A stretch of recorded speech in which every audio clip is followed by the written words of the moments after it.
Hi everyone, ఇదేం లేదండి, చిన్న అన్బాక్సింగ్ వీడియో. మ్యాక్రో అల్గే వచ్చింది, ఒక్క రకమే వచ్చింది.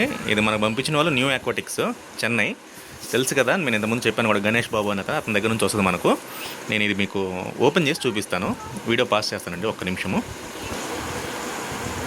ఇదిగోండి, ఓపెన్ చేశాను. ఇది మనకు వచ్చింది పార్సల్. ఇది వచ్చిన పార్సల్ నేను ఓపెన్ చేసి ఇందులో నేను పోస్ట్ చూపిస్తాను. ఓకే, ఇదిగోండి, ఇదే వచ్చింది. ఇది వచ్చేసరికి ఇది ఫెదర్ కలర్ రిప్ అనమాట. ఇది ఫెదర్ కలర్ రిప్, కండిషన్ అయితే బాగానే ఉంది. ఓకే, ఇది వచ్చేసరికి హల్మిదా. ఇది శాంపిల్ కింద వచ్చిందిలేండి. హల్మిదా అసలు మామూలుగా ఇందులో ఆర్డర్ పెట్టలేదు మనం. ఫెదర్ కలర్ రిప్ అనే పెట్టాము, ఇదే వచ్చింది. ఇది ఒక్కటే, ఇది మొత్తం కలిపినా కానీ 500 పడింది అంతే, పార్సల్తో కలిపి నాకు. ఓకే, లైక్ చేయండి, షేర్ చేయండి, సబ్స్క్రైబ్ చేయండి. మంచి మంచి ఇన్ఫర్మేషన్ ఉన్న వీడియోస్ పెడతాను. ఓకే అండి, థ్యాంక్ యూ అండి. నెక్స్ట్ వీడియో చూద్దాం. బై.